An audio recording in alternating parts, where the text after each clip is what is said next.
let's review what I did. Okay? Did you like the way I presented the numbers? The only numbers over here I talked about were the price that brought them in, what we're buying their trade for. Okay? Am I prepared to answer the questions about the Honda protection, ceramic tint, and premium protection? Yeah, I'm prepared to answer those questions, but we would have already discussed that with the customer. Is that on your addendum? Yes. Yeah. Okay, so we have already talked about that. I'm not going to bring it up again. Okay, if the customer wants to talk about it, I'll talk about it. I'm not going to talk about any of the other fees. Again, if they want to know what this fee or that fee or this fee is, I'll discuss it. But I want them to focus, because I'm guessing 65-70% of your customers are financing, correct? So isn't it most important over here? Yeah. All right, so the way your deals are written up is beautiful. I love the way your management team writes these up because it gives me the chance to tell stories. Storytelling is how salespeople make money. Is a 48-month term a good term? Yeah, depends. No, it's a great term. Okay, it's a great term. Is a 72-month term a great term? Yeah. Is the 60-month term a great term? Yeah. It won't happen in my lifetime, but we're going to get to 120 months someday, okay? And this is going to be a great term too, all right? So I'm going to tell the term stories. Look, you save a ton of money at 48 months. If I took a clipboard and stayed here till Saturday and asked questions of the people who drove up, and the question was, do you want a high payment or a low, or do you want to save money or not? What are they going to say? They only know one way to save money. That's grind you. Okay? This is another way for them to save money. And by the way, if they pass on saving money this way, it makes it harder for them to object to anything else. So, at a short-term payment, they save money, they pay it off faster, and they can trade sooner. Are all those good things? Long-term payment. The payment goes down. Is that a good thing? Financial freedom. Do people like financial freedom? Because they have the financial freedom to pay it off early, don't they? There is no prepayment penalty.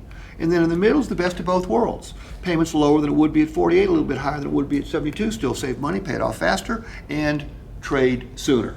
So I tell those stories. Then up here, what's cash down do for the customer? Monthly payment. Okay, do people want low payments? Yeah. Okay, what else does it do? Equity.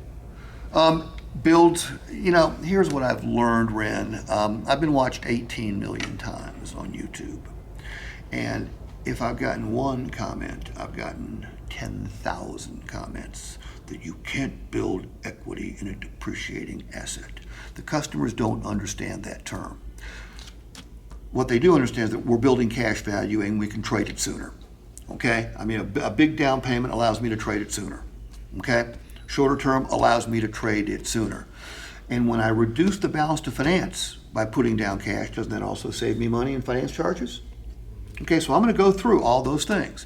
And what I want the customer to do, ideally, some salespeople like them to pick a term, and then they'll X out the other terms and give them 3 choices. I like them to pick a cash down so I can X out and have them focus on one column. So our first objection was the payment's too high. I said, of course it is. Everybody says that. You picked out a great car, you can afford it, you deserve it, you'll quickly get used to it, and you're okay right there. Close number 2. Okay, didn't work. So then I said, how about a payment of I don't go put down more cash. I give them a number. How would you like a payment of $100 less? What are most customers going to say? Yes. Okay, then we got 2 ways to do this. Put down an additional $5,000, and your payment will go down about $100 a month, or keep your money wherever it is and live with a higher payment. Well, neither one of those things worked. Okay? Then I said, how about we extend the term? Lots of your customers will choose that. Okay? Tia didn't. So that was 1, 2, 3, 4. There's 4 closes. None of it worked. So then I went to the kinder, gentler takeaway. Because do I want to take the vehicle away from her at this point? No, especially if I know she can make the payment. All right?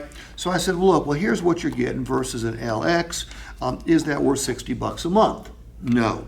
All right, so then all I did was reduce to the ridiculous and took it down to a daily rate. Is it worth $2 a day? What's easier to say yes to, 60 or 2? 2. And then I said, well, you're going to get probably 50% of this money back when you trade or sell. Is that true? Absolutely. Now we're at $1 a day. But she said no. So then I had to go to the fact that she's paying for 2 cars. For at $669, she's paying for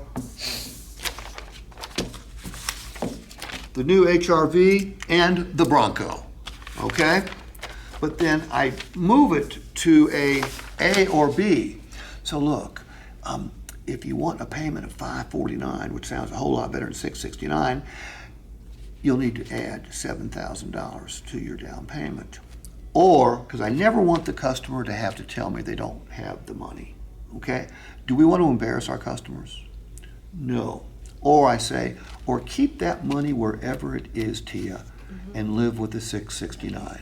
Which works better for you? What do you think the number one choice of a customer here is? They're checking B, because they probably don't have this, but I don't want them to tell me they don't have it. I just say keep it wherever it is. All right, so that